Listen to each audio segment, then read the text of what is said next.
Hello everyone, स्वागत है आप सभी का आज की हमारी वेब अभ्यास सीरीज के डे 3 में। अभी तक हमने इसकी दो सीरीज कर ली हैं जिसमें हमने आरपीएफ एसआई के फर्स्ट डे के सारे क्वेश्चन कर लिए हैं फर्स्ट शिफ्ट के। अब हम लोग सेकंड शिफ्ट के क्वेश्चन शुरू करेंगे, ये भी हमारे 2 दिन में खत्म हो जाएगा। चलो शुरू करते हैं फर्स्ट क्वेश्चन से। पहला क्वेश्चन है हमारा, भारत में निम्नलिखित में से किस राज्य में कृषि में महिलाओं को तानवा परियोजना शुरू की है? किस राज्य ने जो है तानवा परियोजना की जो है शुरुआत करी है? तानवा परियोजना क्या है?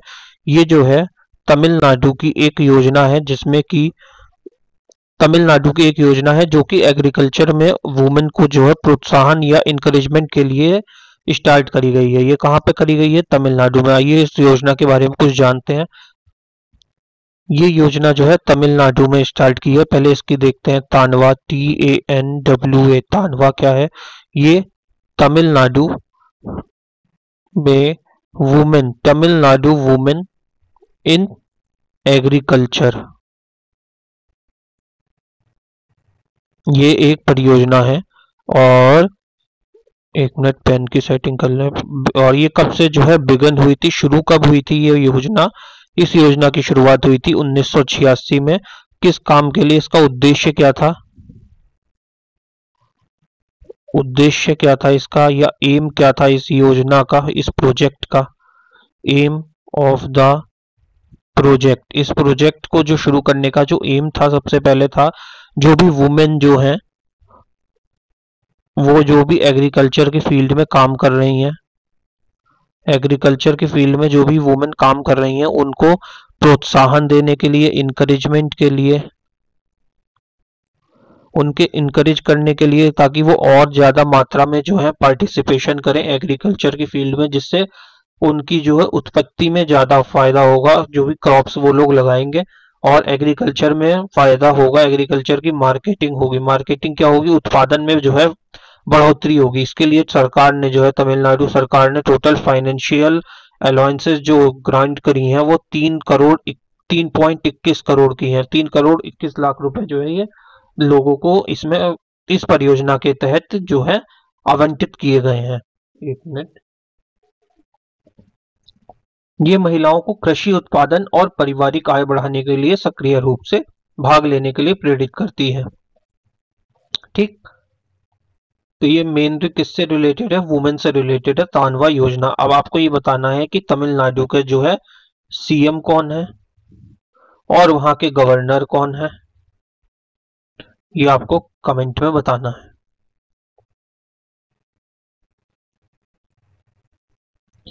नेक्स्ट क्वेश्चन पे आते हैं हम अपने। सेकंड क्वेश्चन है, सरकार द्वारा शुरू किए गए न्यू इंडिया लिटरेसी प्रोग्राम में किस आयु वर्ग को शामिल करने का लक्ष्य रखा गया है भारत का? तो जो न्यू इंडिया लिटरेसी प्रोग्राम है, ये जो न्यू इंडिया लिटरेसी प्रोग्राम है, इस प्रोग्राम के अंदर किस आयु वर्ग, मतलब किस एज की कैटेगरी को जो है इंडिया जो है शामिल करेगा? वो क्या है? 15 वर्ष से, और 15 वर्ष या 15+, ये जो है 15+ वाली है। ये है 25 से कम, 25 से कम वाले, 15 से कम वाले, या फिर 7 वर्ष से अधिक वाले। कौन सा होगा इसका सही आंसर? इसका सही आंसर हो जाएगा 15 साल से ऊपर वालों को जो है रखा गया है। इसमें सरकार का जो लक्ष्य है वो है 15 साल से ऊपर के जो भी बालक हैं, बच्चे होते हैं, वो किशोर में आ जाते हैं, वो उन लोगों के लिए ये स्कीम है। इसका टारगेट कितना है? इसमें इसमें जो टोटल टारगेट है इसमें 5 करोड़ नॉन लिटरेट के लिए, जो कि 15 साल से ऊपर के लिए है। 5 करोड़ है। कितने लोगों को जो है नॉन लिटरेट, मतलब कि जिसको लिखना पढ़ना या अपना नाम लिखना इन सब करना आ जाए, 15 साल की उम्र या उससे ऊपर वालों को। इसमें जो सरकार जो फाइनेंशियली सपोर्ट कर रही है, टोटल फाइनेंशियल जो सरकार इसमें दे रही है वो 1037.90 करोड़ है, जिसमें से सेंटर जो है वो 700 करोड़ दे रही है सेंटर, और जो स्टेट गवर्नमेंट है वो 3337.90 करोड़ देगी।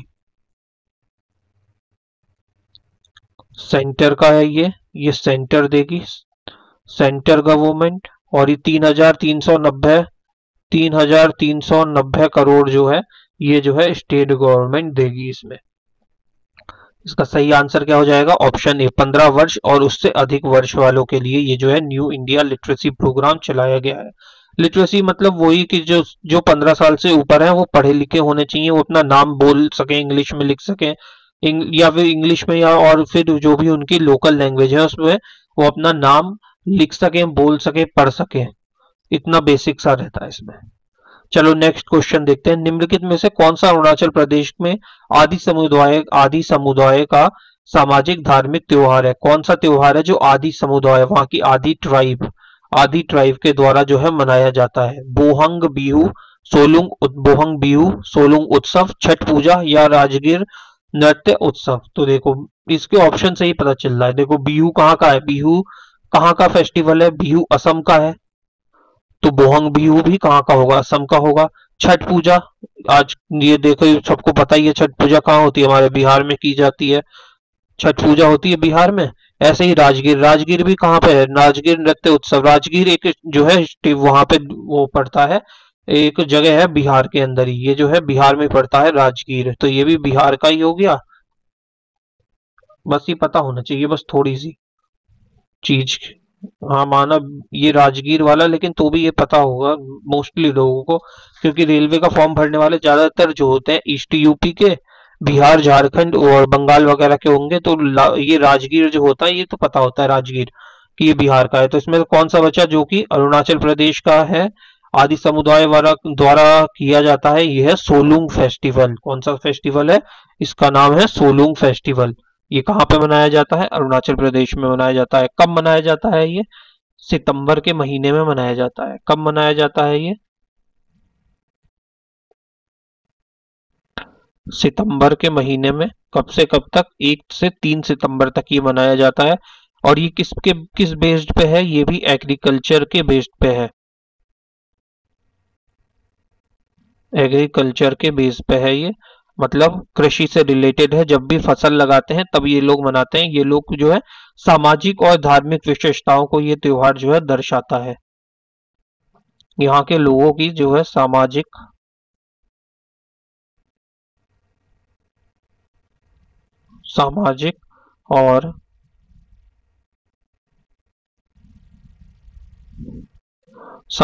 और धार्मिक विशेषताओं को, ये सामाजिक और ये धार्मिक विशेषताओं को दर्शाता है। सोशियो रिलीजन को जो है ये वहां पे दिखाता है। और ये जो है, हाँ ये हो गया। और इसके बाद देख लेते हैं यहाँ पे जो कुछ दूसरे त्योहार भी मनाए जाते हैं, उसमें कौन कौन से आते हैं जो कि हमारे आंध्र प्रदेश, यही अरुणाचल प्रदेश के हैं, अरुणाचल के। आज पेन नहीं चल रहा ठीक। अरुणाचल प्रदेश में अदर फेस्टिवल कौन कौन से मनाए जाते हैं? एक तो सबसे मशहूर है, बहुत बार पेपरों में पूछा जाता है, चाहे वो एसएससी हो चाहे रेलवे, मतलब टीसीएस, जो मेन मेन फोकस जो है पेपर जो करा रहा है टीसीएस का मेन इसका फोकस रहता है, ज्यादातर ये क्वेश्चन पूछता है। लोसर फेस्टिवल इसका फेवरेट में है। लोसर फेस्टिवल कहाँ होता है? लोसर फेस्टिवल कहाँ का है? अरुणाचल प्रदेश का है। कब मनाया जाता है? नए साल के, तिब्बतियन न्यू ईयर के समय मनाया जाता है। तिब्बतियन न्यू ईयर के समय मनाया जाता है। और ये जो है फरवरी या मार्च में मनाया जाता है, लास्ट के 2 वीक के अंदर। फरवरी मार्च के जो लास्ट में 2 वीक होता है तब मनाया जाता है। उसके बाद एक हो गया ये लोसर हो गया, दूसरा आता है डिरी फेस्टिवल। डिरी फेस्टिवल, अरे यार, डिरी फेस्टिवल कब मनाया जाता है?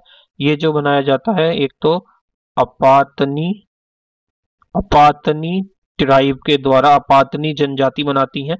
और कब मनाती हैं? 5 जुलाई के समय में मनाया जाता है। मॉनसून का सीजन शुरू होता है, हमने लास्ट क्लास में फिर देखा था ना कि कब मॉनसून सीजन शुरू होता है, तो जुलाई से सितंबर था। तो ये मॉनसून के सीजन में मनाया जाता है। किसके द्वारा? अपाती ट्राइब के द्वारा। हिंदी वाले लिख लेना। फिर एग्रीकल्चर जो होता है ये किसके लिए, ये मतलब जो किस पे बेस्ड होता है? ये होता है सेक्रीफिशियल ऑफरिंग एंड प्रेयर्स। भगवान जो ऑफर करते हैं प्रेयर भगवान के प्रति, उनके लिए मनाया जाता है। कौन से भगवान यहाँ पे?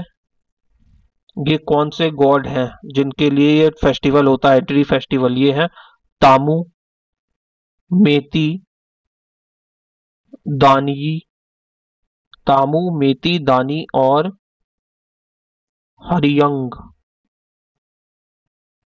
हिंदी में लिख लेना ये क्या है। देखो फिर से रिपीट कर दो, तामू, मेती, दंगी और हरियंग। दानी, हरियंग। TMDH। देखो MDH के मसाले आते हैं ना, वैसे याद कर लेना। TMDH, TMDH, तामू, मेती, दांगी, हरियंग। 3 फेस्टिवल हो गए, लोसर हो गया, ध्री हो गया और सोलुंग हो गया। कौन कौन से 3 फेस्टिवल हो गए यहाँ पे? अरुणाचल प्रदेश के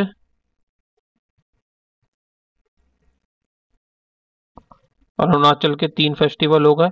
कौन कौन से? सोलुंग हो गया, लोसर हो गया, ध्री हो गया और एक और आता है चलो लोकू।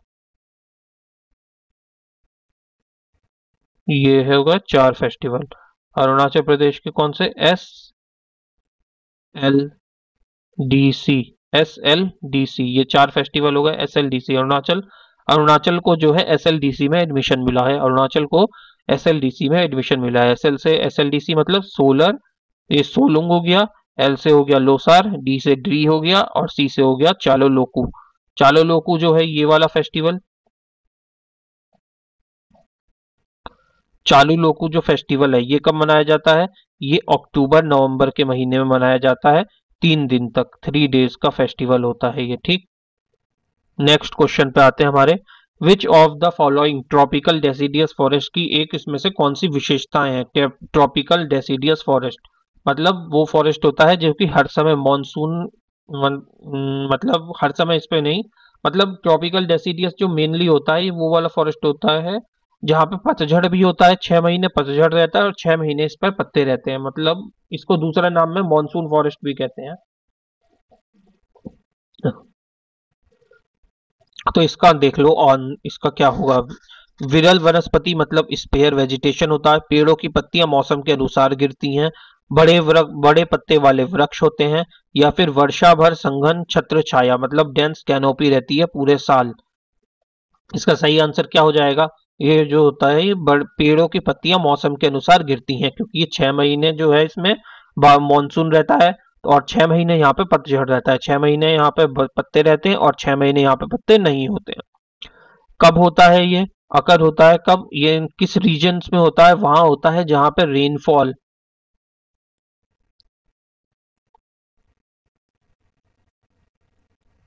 occurs in the region where rainfall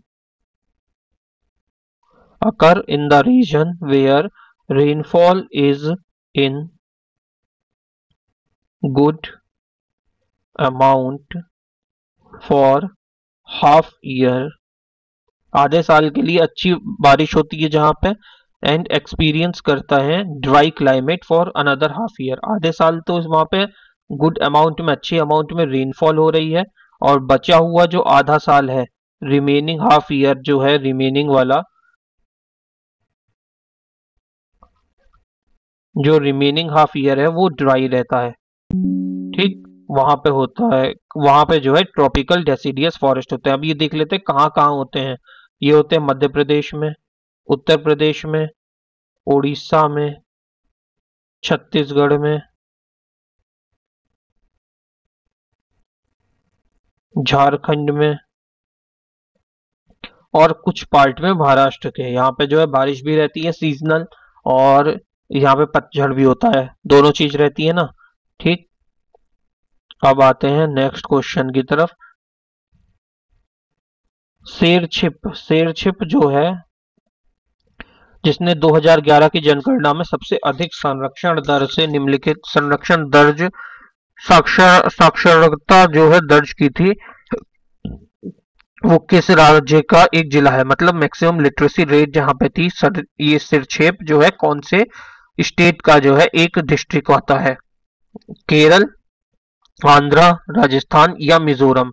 तो इसका सही आंसर हो जाएगा मिजोरम। मिजोरम में जो है ये फर्स्ट नंबर पे आता है डिस्ट्रिक्ट में, मतलब मिजोरम नहीं, ओवरऑल जो 2011 की जनगणना हुई थी उसके हिसाब से ये जो है सिरछिम जो है फर्स्ट नंबर पे आता है।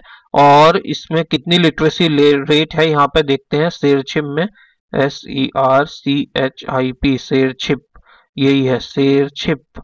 शेरछिप में जो लिटरेसी रेट है वो 98.76% है, फर्स्ट नंबर पे है ये वन पे। और सेकंड नंबर पे ही मिजोरम का ही एक दूसरा स्टेट है जिसका नाम सुना होगा, ऐजवाल। नाम सुना होगा इसका, ऐजवाल। ऐजवाल जो है ये इसमें 98.5%, यहाँ पे 50%, 98.50% जो है यहाँ पे लिटरेसी रेट है। ओवरऑल लिटरेसी रेट जो है वो 74% है इंडिया का, 74.04% ओवरऑल है। और सबसे ज्यादा जो लिटरेसी रेट है, मैक्सिमम लिटरेसी रेट, मैक्सिमम जो लिटरेसी रेट है इंडिया में, इंडिया का, वो कौन सी स्टेट का है? सबको पता होगा, केरला का है। केरला में कितना है? 93.91% जो है लिटरेसी रेट है यहाँ पे। ठीक, अगला क्वेश्चन देखते हैं। भारत में संसदीय मामलों की समिति का अध्यक्ष निम्नलिखित में से कौन है? जो संसद में जो भी मामले होते हैं उनका अध्यक्ष कौन होगा? प्रधानमंत्री, केंद्र वित्त मंत्री, केंद्र रक्षा मंत्री या केंद्र गृह मंत्री? इसका जो होगा वो देखो किससे, संसद के जो भी मामले समिति है, मामलों की जो भी समिति है उसका अध्यक्ष कौन होता है हमारा? वो होते हैं यूनियन डिफेंस मिनिस्टर, मतलब कि रक्षा मंत्री भारत के। अब आपको बताना है कि भारत का इस समय प्रेजेंट में रक्षा मंत्री कौन है, कौन है एट प्रेजेंट हमारा भारत का रक्षा मंत्री। नेक्स्ट क्वेश्चन है, ज्योति तीव्रता मतलब ल्यूमिनस इंटेंसिटी जो है ये एसआई यूनिट है किसकी? कैंडेला, केल्विन, वॉट या जूल? किसकी है ये ल्यूमिनस इंटेंसिटी जो एसआई यूनिट है? वो है कैंडेला की। ये भी इंपॉर्टेंट चैप्टर है, फिजिक्स का जो है फर्स्ट चैप्टर में ही आता है, यूनिट एंड मेजरमेंट उसमें है, ज्यादा नहीं है इसमें, थोड़ा बहुत सा करा रखा है, मतलब थोड़ी बहुत यूनिट दे रखी है 10-15, वही रिटनी होती है, उसी में से ही गोल घुमा घुमा के पूछ लेता है। जैसे कि कैंडेला हो गया इसका सही आंसर, केल्विन जो है टेम्परेचर की रहती है, वॉट जो है ये पावर की हो गई, और जूल जो है वर्क, जूल जो है किसकी हो गई? वर्क की हो गई।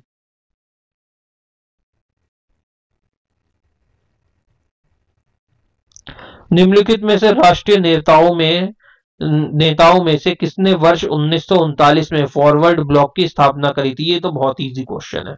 फॉरवर्ड ब्लॉक देखो यहीं से समझ जाओ, ईयर छोड़ो, ईयर अगर भले याद ना हो लेकिन याद करना पड़ेगा।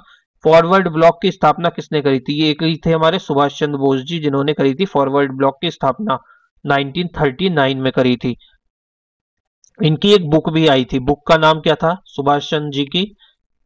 इनकी एक बुक भी थी जिसका नाम क्या था, बताओ किसी को पता हो तो।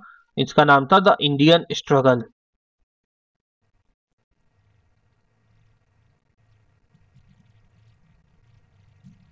इंडियन स्ट्रगल नाम की इनकी एक बुक आई थी। ये जो है कांग्रेस के जो है वो प्रेसिडेंट भी रहे थे, लेकिन गांधी जी से इनके कॉन्फ्लिक्ट में उन्होंने, गांधी जी ने बाद में इन्हें हटाने का सुझाव दिया था और इन्होंने अपना नाम पीछे ले लिया था। उसके बाद इन्होंने अपनी वो बनाई थी आर्मी। ये जो फॉर्म्ड हुई थी, कब हुई थी ये फॉर्म्ड? फॉरवर्ड ब्लॉक जो है ये फॉर्म्ड हुई थी 3 मई 1939 को। 3 मई 1939 को कहां पे? उन्नाव उत्तर प्रदेश में जो है ये फॉर्म हुई थी। इसमें जो है ये जो है हमारे सुभाष चंद्र बोस जी, ये जो है प्रेसिडेंट के लिए इलेक्शन में इलेक्ट हुए थे। एनआईसी, इंडियन नेशनल कांग्रेस की जो उस समय की जो प्रेसिडेंट थे, प्रेसिडेंट के लिए उस समय जो है प्रेसिडेंट के लिए नामांकित हुए थे, नॉमिनेट हुए थे। इन्होंने इलेक्शन जीता था, मतलब कि नॉमिनेट क्या होंगे, उस समय जो है वोटिंग होती थी, वो ऐसे ही हम इन्हें बनाएंगे इन्हें बनाएंगे। उसमें 1938 में रहे थे, बट जब इनका रिजाइन कर दिया था इन्होंने त्रिपुरा के बाद, जो क्योंकि एक मिनट तो हाँ, आईएनसी के जो प्रेसिडेंट थे ये, और इन्होंने त्रिपुरा सेशन के बाद जो है 1939 में जो है एक त्रिपुरा में सेशन होता है, उसके बाद जो इनका कॉन्फ्लिक्ट हो जाता है गांधी जी से और इन्होंने जो है अध्यक्षता छोड़ देते हैं। गांधी जी को इन्होंने ही कहा था father of the nation. Gandhi ji को उपाधि किसने दी थी फादर ऑफ द नेशन की? Father of the nation, father of the nation की उपाधि किसने दी थी? नेताजी ने ही दी थी। और नेताजी इनका दूसरा नाम है। इनको नेताजी नाम किसने दिया था ये बताना, नेताजी नाम किसने दिया था? ऑटोबायोग्राफी ये रही इनकी, इनकी एक बुक ये जो है और इंडिया स्ट्रगल, ये इनकी ऑटोबायोग्राफी है। सावना परिस्थिति तंत्र में निम्नलिखित में से कौन सी प्रमुख प्रजाति है? सावना जो है परिस्थिति तंत्र है, मतलब कि जो ग्रासलैंड होता है, मतलब जहां पे घास वगैरह जम जाती है वहां, उसको कहते हैं सावना। मतलब अस्थिर तरह से, मतलब कि हिंदी में तो कैसे कहेंगे, बहुत ही ज्यादा अमाउंट में जहाँ पे घासें वगैरह उत्पन्न हो जाती हैं वहां, उसको कहते हैं सवाना। मतलब घासें हो जाएंगी, छोटी छोटी श्रब्स हो जाएंगी, ये सब जो है बहुत लार्ज अमाउंट में लैंड पे फैल जाती है, उसे हम कहते हैं सवाना परिस्थिति। तो उसमें जो है प्रमुख प्रजाति कौन है वहां की? वो है हाथी। इसमें ज्यादा कुछ जानने का है नहीं इतना। कूपा कूपागल कूपागल जो है एक नवपाषाण स्थल है, निम्नलिखित में से कहाँ पर है? केरल, कर्नाटक, आंध्रा या तेलंगाना? तो इसका सही आंसर हो जाएगा ये कहाँ पे है? कर्नाटका में है। कर्नाटक में भी कहाँ पे पड़ता है अगर ये भी पूछ ले बाद में एनटीपीसी में, तो बेलारी डिस्ट्रिक्ट में पूछता है पड़ता है। कहाँ पे पड़ता है? बेलारी डिस्ट्रिक्ट में पड़ता है। और यहाँ पे क्या मिलता है देखो, रॉक आर्ट मिलती है। ये ऐसे, ये देख रहे हो, ऐसे ऐसे डिजाइन बने हुए हैं रॉक के, पत्थर पे, पत्थर पर आकृति, पत्थरों पर आकृति, पत्थरों पर जो है ऐसी ऐसी आकृति बनी हुई है यहाँ पे। इसी में जो है एक जो है ऐसे ही, ये जो है नियोलिथिक साइट है, नवपाषाण काल है, नवपाषाण काल की साइट है। ऐसे ही एक और साइट है, इसका बताना आंसर, जहाँ पे जो है बहुत फेमस है वहां की केव के लिए, वहां पे गुफाओं पे जो है आर्ट कर रखी, केव आर्ट्स के लिए जो है फेमस है। कौन सी ऐसी वो है साइट जो कि केव आर्ट के लिए फेमस है? उसका आंसर देना।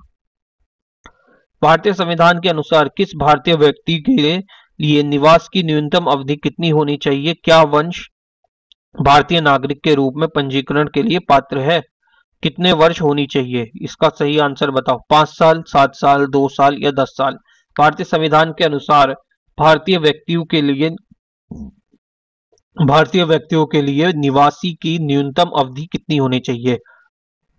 जो भी भारत का व्यक्ति है उसके लिए भारत में निवास करने की न्यूनतम अवधि कितनी होनी चाहिए? इसका सही आंसर हो जाएगा 7 साल। ये जो है किसके अंदर आता है? ये एक सिटीजनशिप एक्ट है 1955। कौन सा एक्ट है? सिटीजनशिप एक्ट 1955, सिटीजनशिप एक्ट है 1955। उसके अंदर जो है, इसमें जो है 4 पॉइंट आते हैं। बाय बर्थ होती है, मतलब कि पैदा होते हैं तब। बाय डिसेंट होती है, डेसेंट मतलब वंश के साथ।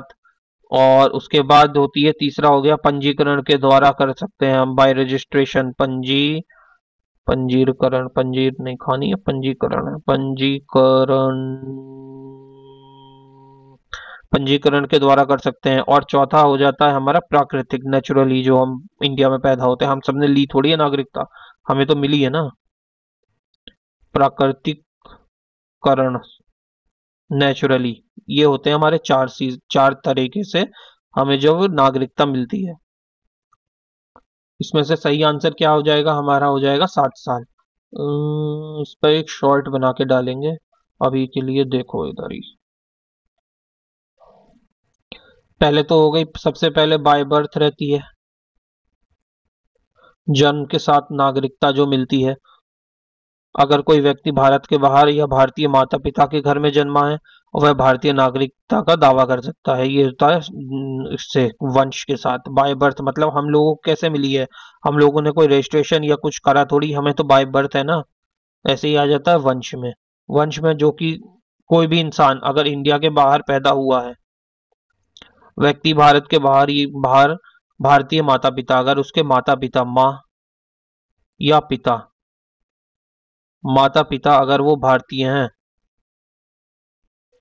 माता पिता अगर भारतीय हैं तो उनका जो वो होगा बेटा, बच्चा होगा, बेटा कह रहा हूँ, बच्चा जो भी होगा वो भी जो है भारतीय होगा। उसके बाद प्राकृतिक प्राकृतिक किरण, प्राकृतिक किरण से जो है इसमें जो होता है विदेशी नागरिकों में एक निश्चित अवधि तक वो अगर वो भारत में रह रहे हैं 12 साल से ऊपर अगर वो भारत में हैं तो वो जो है भारत की नागरिकता के लिए इंडिया की सिटीजनशिप के लिए अप्लाई कर सकते हैं। ये हो गया। और ऐसे ही होता है हमारा पंजीकरण के द्वारा। पंजीकरण, पंजीकरण मतलब रजिस्ट्रेशन के द्वारा भी जो है हम नागरिकता हथियाने कहाँ से चल रहा है, नागरिकता ले सकते हैं।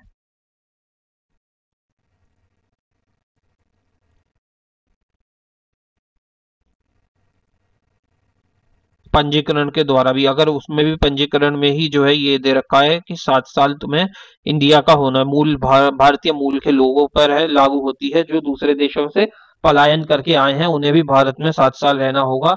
उसके बाद वो जो है बाय रजिस्ट्रेशन जो है इंडिया की सिटीजनशिप के लिए अप्लाई कर सकते हैं। भारतीय संविधान में कौन सा अनुच्छेद केंद्र शासित प्रदेशों में उच्च न्यायालय मतलब हाई कोर्ट जो है स्टेब्लिश करने का से संबंधित है। हाई कोर्ट को जो है उच्च न्यायालय को जो है स्टेब्लिश करने से संबंधित है। कौन सा है वो आर्टिकल? 239, 241, 239 बी या 252? इसका सही आंसर है 241। 241 आर्टिकल जो है ये हाई कोर्ट जो है यूनियन स्टेट में कहीं भी जो है स्टेब्लिश करने की जो है इनको स्वतंत्रता देता है। इस अनुच्छेद के मुताबिक जो भी संसद होगा किसी भी क्षेत्र में, सांसद नहीं संसद, जो भी संसद होगा किसी भी क्षेत्र में वो जो है न्यायालय उच्च न्यायालय को बना सकती है। ये है इस आर्टिकल में 241 में।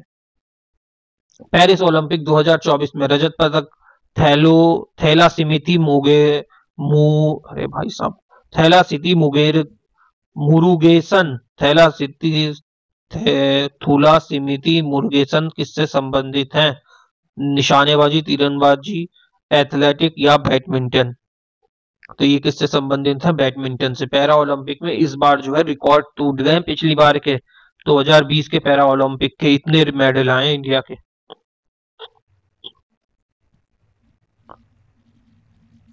पैरा ओलंपिक 2024 जो कि हुआ है अभी, इसमें टोटल इंडिया के जो है 29 मेडल आए हैं, जिसमें से 13 तो कॉपर हैं, 9 ब्रॉन्ज हैं, 13 कॉपर हैं, 9 ब्रॉन्ज है और 7 जो है गोल्ड मेडल आए हैं इंडिया के। और 2020 में जो आए थे, 2020 में इंडिया के टोटल 19 मेडल थे। इस बार का रिकॉर्ड टूटा है। इस बार 29 मेडल आए हैं इंडिया के, जिसमें से 7 तो गोल्ड हैं। और जो अवनी लेखरा हैं,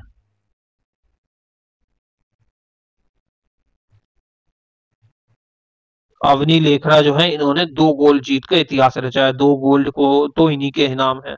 पहली भारतीय महिला बनी है जिन्होंने जो है 10 metre air pistol, 10 metre rifle में, 10 मीटर जो राइफल वो भी स्टैंडिंग, जो स्टैंडिंग राइफल होती है उसमें इन्होंने 2 गोल्ड जीते हैं। एथलेटिक्स में भी जो हमने 2 गोल्ड जीते हैं।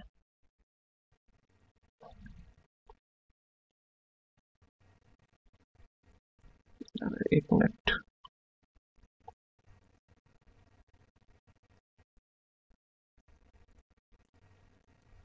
एथलेटिक्स में हमने जो है 2 गोल्ड जीते हैं। कौन कौन है? एक तो है धर्मवीर और सेकंड है हमारे प्रणव सूरमा।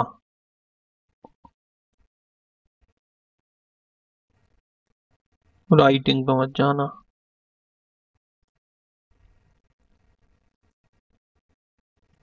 प्रणव सूरमा। भारत में निम्नलिखित में से बायोस्फीयर रिजर्व में उत्तर से दक्षिण की ओर सही क्रम में लगाना है। तो इसमें कौन सा है? डिब्रू, सनोवा, मानस और सननेक। कौन सा सही हो जाएगा अभी देखते हैं। पहले इधर देखो कहाँ पे है। ये है डिब्रू सनोवा। दूसरा हमारा क्या था? मानस।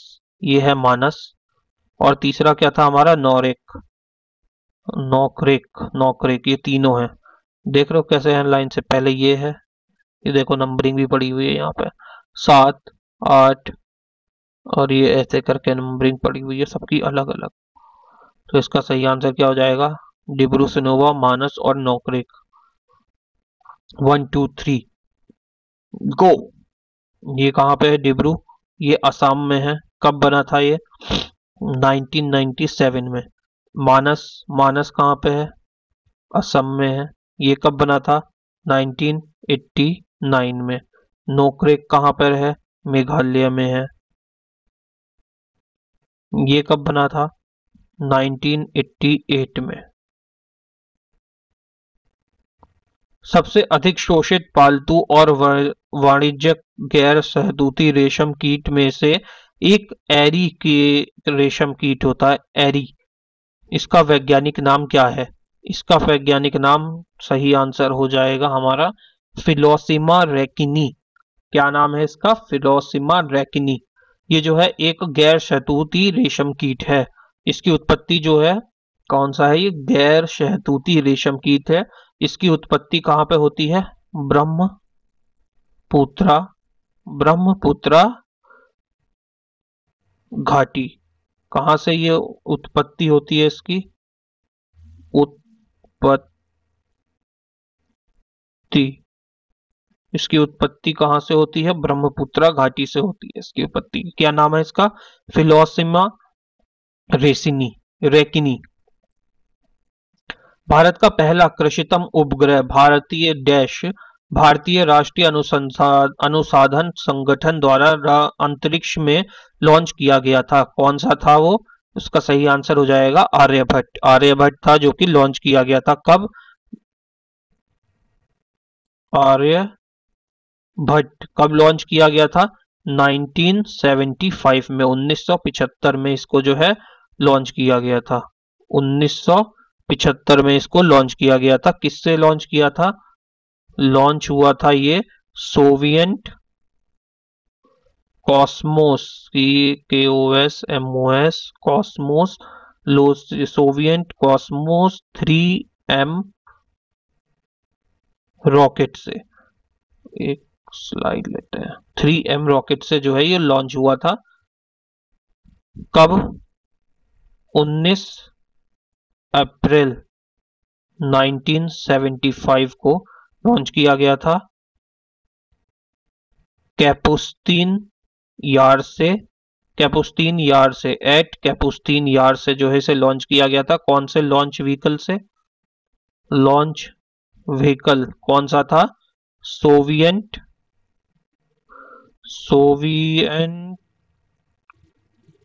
कॉस्मोस 3M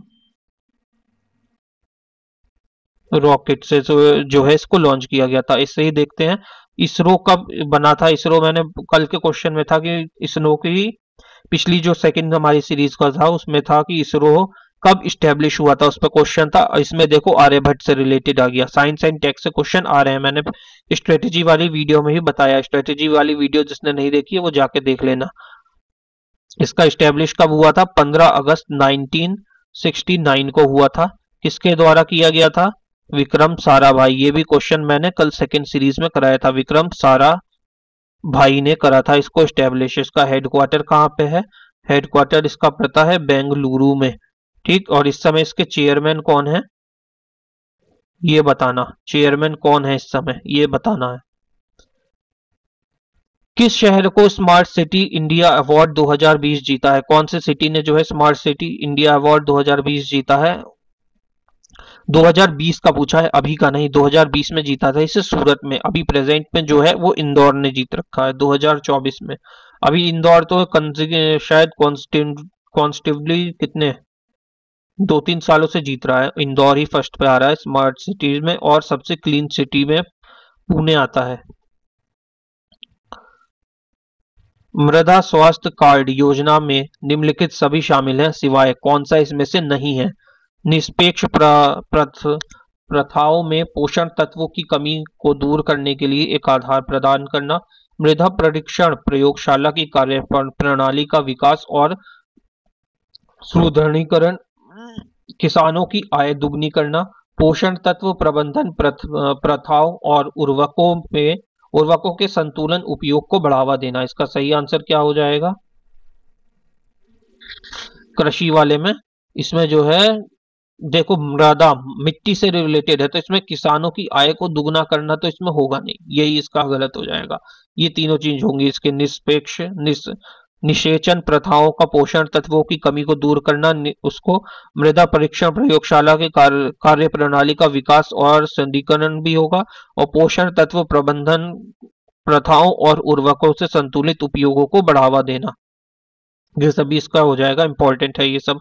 इसमें जो है टोटल 12 पैरामीटर होते हैं, जिस पर जो है मिट्टी की जांच की जाती है, जो कि किसान, यह कृषि और किसान कल्याण मंत्रालय द्वारा की जाती है। किसके द्वारा? कृषि और किसान कल्याण मंत्रालय द्वारा।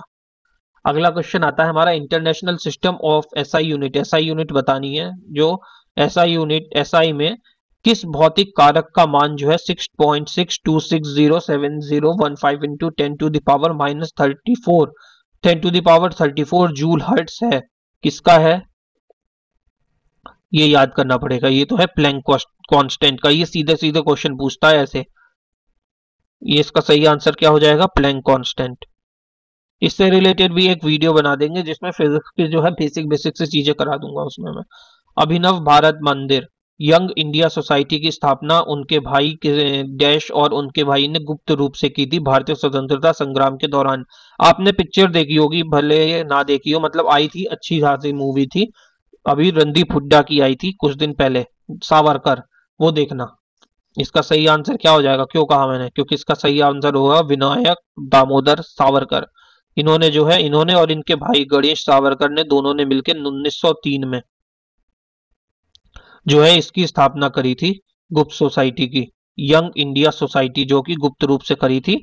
और अभिनव भारत जो है करी थी पहले इसका 1899 में इसका नाम जो था मित्र मेला नाम रखा गया था। बाद में 1904 में इसका नाम जो है चेंज करके अभिनव भारत कर दिया गया था, young India society. Next question आता है, केंद्र सरकार ने तेल क्षेत्र और संशोधन विधेयक 2024 पेश किया है। अगस्त 2024 में लोकसभा पेट्रोलियम परिचालन को डैश से अलग करेगी। कौन सा आंसर हो जाएगा इसका answer? Mining, agriculture, marine time activity या फॉरेस्ट्री? तो इसका सही आंसर हो जाएगा माइनिंग। ओ शिट, कूड़े वाले आ गए। सही आंसर क्या हो जाएगा इसका? माइनिंग। इसका जो एम होगा वो है तेल और गैस अवशेषण को और उत्पादन में निवेश को बढ़ावा देना। तेल और गैस के जो अन्वेषण है उसमें उत्पादन और निवेश को जो है बढ़ावा देना। 1 मिनट में अभी आ रहा हूँ, जरा होल्ड करना, क्लास अभी चालू करेंगे, 1 मिनट होल्ड करो। कूड़े वाला आ गया, या फिर पॉज कर देता हूँ, रुको। इसमें जो आ जाएगा सही आंसर होगा इसका माइनिंग। और जो एम है इसका, जो मेन एम है, एम क्या है इसका? उद्देश्य वो है तेल और गैस अन्वेषण। तेल और गैस का जो है अन्वेषण और उत्पादन में निवेश को बढ़ावा देना। अन्वेषण और उत्पादन में निवेश को बढ़ावा देना। निवेश को क्या करना? बढ़ावा, निवेश को बढ़ावा देना। ये इसका मेन जो है एम, या कह सकते हैं उद्देश्य है। एक चीज और देख लेते हैं इसमें क्या क्या जो है रखा गया है। नेचुरल, अरे यार, hydro carbon, coal bed methane, coal bed methane और शेल सीज। और क्या क्या इसमें नहीं है? क्या क्या इसमें नहीं है? उसमें आ जाता है कोल, लिग्नाइट, कोल, लिग्नाइट और हीलियम। ये इसमें नहीं है, ये है। ये एक सवे, ये जो है संशोधित विधेयक है जिसके अंदर नेचुरल हाइड्रोकार्बन और नेचुरल हाइड्रोकार्बन, कोल, जो कोल बेड मीथेन और शेल सीज है, लेकिन कोल लिग्नाइट, कोल का बेड मीथेन है, सेल शेल सीज है, कोल, लिग्नाइट और हीलियम नहीं है इसमें। 14वीं शताब्दी की दूसरी तिमाही के दौरान दक्षिण भारत में 3 स्वतंत्र साम्राज्य स्थापित हुए। निम्नलिखित में से कौन सा हिस्सा नहीं है? ये देख लेना क्या है, हिस्सा नहीं है कह रहा है, हिस्सा नहीं है, ये नीचे है। ये बहुत गड़बड़ होती है एग्जाम में, प्रेशर में नहीं नहीं दिखता है। और सबसे पहला ऑप्शन ही ऐसा होता है ना कि यही आंसर लगाओ। देखो विजयनगर, सबको पता है साउथ का है ये। दक्षिण भारत के जो भी इतिहास है उसमें आता है। विजयनगर सबसे बड़ा राज्यों में से एक निकला था। एक चोला, विजयनगर, ये सब जो है बड़े थे। इसलिए इसने देखो ऑप्शन में भी सबसे पहले विजयनगर डाल दिया कि जिसने नहीं पढ़ा उसका खेला हो जाए, उसका एक नंबर कट जाए। लेकिन ऐसा नहीं करना है, इसमें विजयनगर है, दौलताबाद नहीं था, ये नहीं था, मावाड़ था और बहमनी था। दौलताबाद जो था ये इसका आंसर नहीं होगा। विजयनगर कब स्टेब्लिश हुआ था? ये हुआ था 848 से लेके 871 तक रहे थे विजयनगर। और बहमनी जो है 1347 से लेके 1527 तक थे।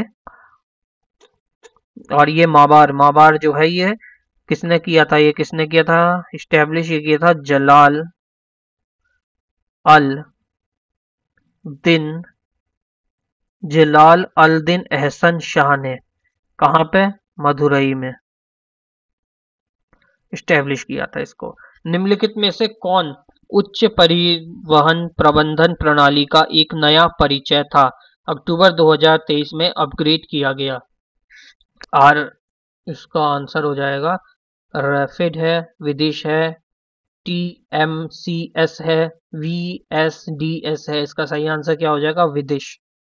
वीडियो घटना का पता लगाने और प्रवर्तन प्रणाली के लिए है इसमें। VIDES। इसकी जो फुल फॉर्म है video incident detection, video incident detection, video incident detection and enforcement system. इसमें क्या है, कैमरे इंस्टॉल किए जाएंगे हर 10 किलोमीटर की दूरी पे।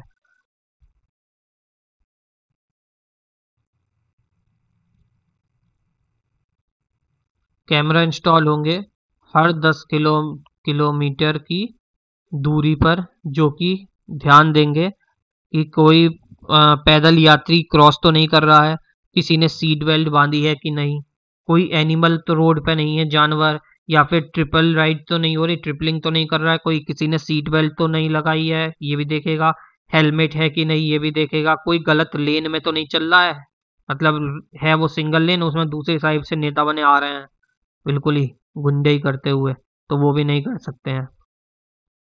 निम्नलिखित में से किस देश ने 1 जनवरी 2024 से 2013 में शुरू किए गए अपने गोल्डन वीजा कार्यक्रम को बंद कर दिया है, जो समृद्ध विदेशी निवेश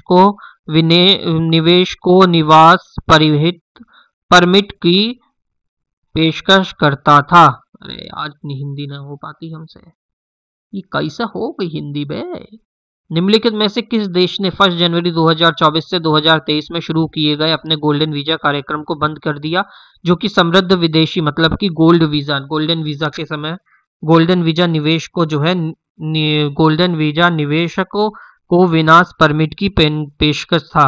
ये किसने किया है? ये जो है ये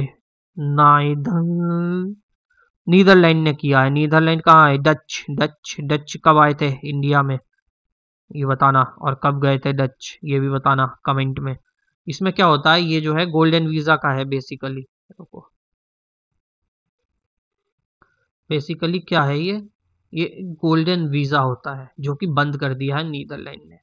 इसके अंतर्गत क्या होता था, कोई भी फॉरेनर रहता था वो आए और वहाँ की फाइनेंस में जो है इन्वेस्ट करे, डच के जो है फाइनेंशियल जो भी इकोनॉमी है उसमें इन्वेस्ट करे और वहाँ का वीज़ा ले ले, नागरिकता ले ले। ये माल्या वगैरह ने, इन सब ने क्या किया, नीरव मोदी, माल्या और वो जो था IPL जिसने शुरू करवाया था उसने, इन सब ने यही किया था कि यहाँ से भाग गए, वहाँ की जो इकोनॉमी में इन्वेस्टमेंट कर लिया और वहाँ की नागरिकता ले ली, वहाँ के सदस्य बन गए कि भारत में हमें खतरा है। तुमने वो मूवी देखी होगी डंकी, डंकी में एक सीन है ना जहाँ वो पकड़ लेती है पुलिस उन सबको, तो वो क्या कहते हैं कि भारत में हमारी जान को खतरा है तो हमें जो है वहां पे मिलेगी नागरिकता। उसमें ये भी पॉइंट बताते हैं कि या तो इन्वेस्ट कर लो या फिर ये कह दो कि हमें भारत में खतरा है, तो वो जो है वहां की इकोनॉमी में इन्वेस्ट करके और साथ में ये भी कहते हैं हमारे भारत में खतरा है, ये है वो है फलाना ढिमका। ये नहीं बताते कि साले चोर हैं, चुरा के भागे यहाँ से पैसा। यहाँ पे फॉरेन इन्वेस्टर को जो है परमिट मिल जाता था जिसमें कि वो गोल्डन वीजा लेके रह सकते थे वहां पे। ठीक, लास्ट क्वेश्चन आता है हमारा नागरिकता अधिनियम 1955 के तहत भारतीय मूल के व्यक्तियों को कितने वर्ष तक भारत में निवास करना आवश्यक है भारतीय नागरिक बनने रहने के लिए? कितने वर्ष तक है? अब हमने ये दोबारा क्वेश्चन जो है रिपीट है, देखो सेम सेम पेपर में सेम शिफ्ट में क्वेश्चन रिपीट हो रहा है। कितने साल है ये? 7 साल है। इसका आंसर क्या हो जाएगा? 7 साल। ठीक,